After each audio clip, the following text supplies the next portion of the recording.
All right, let's jump right in. There's a huge battle happening right now for the American plate. I'm talking about dining out versus ordering in versus cooking at home. And you know what? The data is showing some really surprising truths about what we actually want when it comes to our food. Okay, check this out. This one number, it basically tells the whole story. For the first time ever, we've crossed this incredible threshold. As of 2023, over half, 55.1%, of every single food dollar was spent away from home. So we're not talking groceries here. We're talking restaurants, takeout, delivery, the whole shebang. It's a massive historic tipping point that really kicks off this whole conversation. So, what's behind this huge shift? Well, it seems like we're hungry for a lot more than just food. We are flocking back to restaurants, and it's not just for what's on the menu, it's for the power of the experience itself.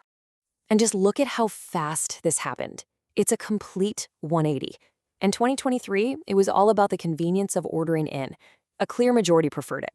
But then, just 1 year later, the tables have completely turned. It seems that craving for real social connection is winning out, with most of us now favoring the whole atmosphere of actually dining out. And this isn't just what we say we prefer, our habits totally back it up. Look at this swap.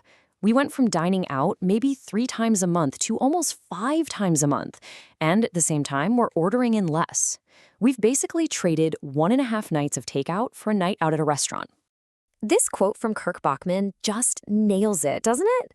He points out that the real draw isn't just the meal, it's the whole vibe, The socializing, the simple pleasure of being taken care of. Takeout is all about ease, but dining out, that's about the experience. Okay, so this big return to a more human-focused experience brings up a really important question. If we're going out for that personal touch, how do we feel about technology getting in the middle of our meal? And wow, the answer could not be more clear. A staggering 90% of us, and get this, that includes Gen Z, the most tech-native generation out there, prefer a physical menu. It feels like we all gave the QR code a try, and the verdict is in, nope. We want that simple, familiar, screen-free start to a nice meal out. But hold on, let's not get ahead of ourselves. Just because we love going out to restaurants doesn't mean we've given up our need for speed and simplicity. Oh no. Those convenience habits we built during the pandemic, they are definitely here to stay. For more than half of everyone, ordering food isn't a treat anymore. It's considered an essential part of life. And when you look at younger generations, that number shoots up to a massive 2/3. It's just become a fundamental piece of the weekly routine. And what's powering this essential routine? It's almost all happening through third-party apps. Nearly 60% of us are turning to services like DoorDash or Uber Eats. These platforms have become the gatekeepers, totally shaping how we find and order from our favorite places. So what makes us pick one thing over another on these apps? More and more, it's social media. A viral TikTok or an Instagram reel can translate directly into dinner orders. For Gen Z and millennials, the numbers are just wild. About 7 out of 10 have ordered something specifically because they saw it blowing up online. So we've talked about where we eat and how we order. But there's a deeper thing happening here, beyond just convenience and viral trends. It's not just about taste and price anymore, it's about the why behind our choices. We're really starting to eat with a purpose. Think about this. A huge majority, we're talking nearly 3 out of every 4 of us, now consider a restaurant's impact on the environment when deciding where to eat. We're actively looking for things like locally sourced ingredients or sustainable packaging, and a lot of us are even willing to pay a little more for it. And this new consciousness, it extends inward too. There's this growing fascination with how food affects not just our bodies, but our brains. Thinking about how certain ingredients can boost memory, focus, and overall cognitive health. This is starting to show up everywhere, from restaurant menus to our own grocery lists. Let's start with fatty fish like salmon. Our brains are about 60% fats, so the omega-3s in fish are literally the building blocks for our brain cells. They're absolutely essential for keeping the communication lines in our brain working smoothly. And then you've got blueberries. They're loaded with these powerful antioxidants called flavonoids.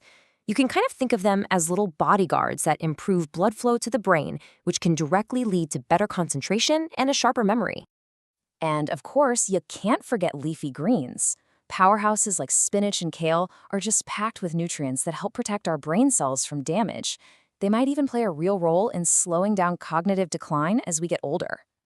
Okay, so we all want to eat healthier, but with our crazy schedules, how do we actually make that happen at home without living in the kitchen? Well, the answer isn't about cooking more, it's about cooking smarter. So, let me introduce you to ingredient prep. Think of it as the cooler, more flexible cousin of meal prep. Instead of making 5 identical containers of chicken and broccoli, you just prepare the parts. This way, you have all the building blocks ready to go, and you can create all kinds of quick, healthy meals all week long without getting bored. And the system is beautifully simple. It's all about 3 main pillars. First, cook a batch of protein, like chicken or eggs. Second, prepare a versatile grain, like rice or quinoa. And third, roast or chop your veggies. With those components just sitting in your fridge, a healthy meal is literally just minutes away. Of course, none of this works without a solid foundation of food safety. These are the non-negotiables, right? Always wash your hands, use separate cutting boards for meat and produce, and store your food correctly. This is what makes sure your healthy prep is also safe prep. So here we are. The modern American plate is being pulled in 3 different directions at once. Our desire for a great experience, our nonstop need for convenience, and this new drive for health. Every single meal we choose is sort of a negotiation between these forces, which really leads to the final question for you. When you go to decide on your next meal, which one of these is going to win?